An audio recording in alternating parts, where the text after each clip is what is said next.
it's Dr. Sterling, Superintendent of the Valley Stream 30 School District. At this time, I want to say thank you to all of our families in our school community for their support and understanding during these very, very difficult times. I do want you to know that over the last several weeks, our task force that was formed to actually address the opening of school has completed its plan. Our school plan for reopening is posted on our website at www.valleystream30.com. I would like to share with you some of the highlights that are in our plan. Communication was sent last week asking all of our families to read the plan as well as complete a parent survey. A few highlights pertaining to the plan. The instructional plan or the instructional models that we have been considering over the last several weeks include three types. 1, an in-person model, 2, a remote model, 3, a hybrid model. The in-person model would be returning to school in person as children used to do prior to the pandemic. That's having kids in school every day. The remote model requires students to be instructed at home by using various digital platforms. The third model, the hybrid, is a combination of the in-school and the remote or distance learning model. So these three models have been under consideration, and we are actually trying to determine through the survey whether or not we're able to combine multiple models. So again, I remind our families to please complete the parent survey that is posted on our website. For those of you who are interested in homeschooling, I want to clarify what homeschooling is. Homeschooling involves discharging your child from the school district and actually teaching them at home based on state guidelines.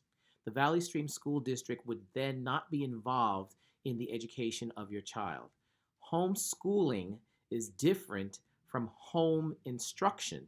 Home instruction is available to students who have a medical condition that prevents them from attending school.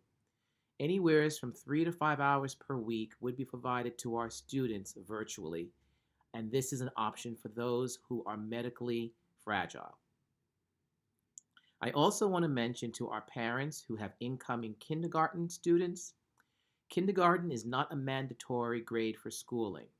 So if you choose not to send your child to school this year, children would begin school next year in first grade.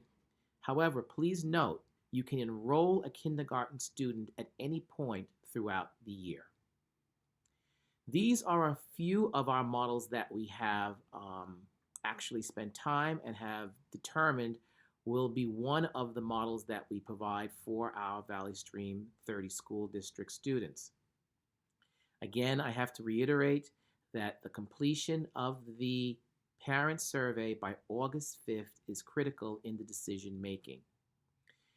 At this point, there are a few highlights that I would like to share with you as it pertains to what will school look like when we open in September.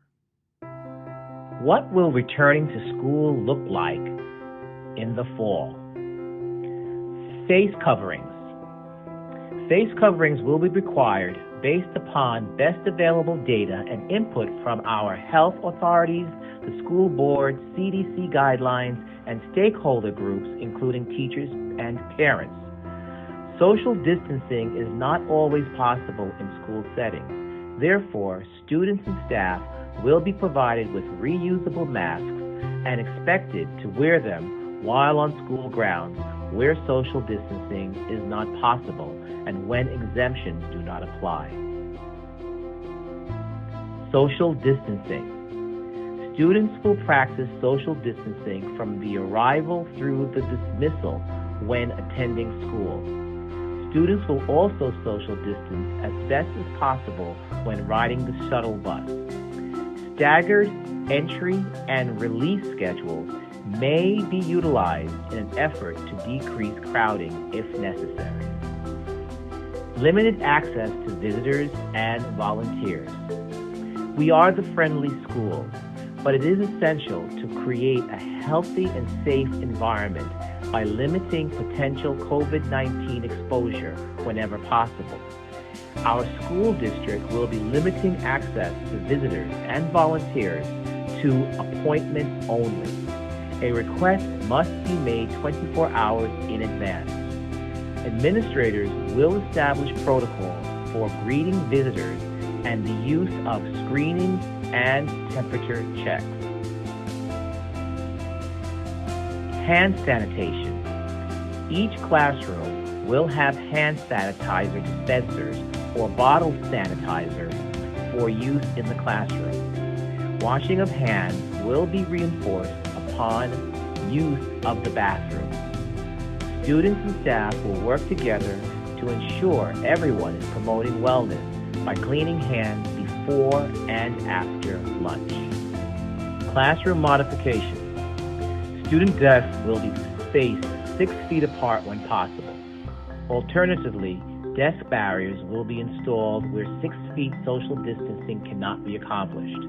Extraneous furniture will be removed from each classroom as much as possible for proper social distancing practices. Administrators will review and approve classroom designs prior to the start of the school year. Controlled movement patterns.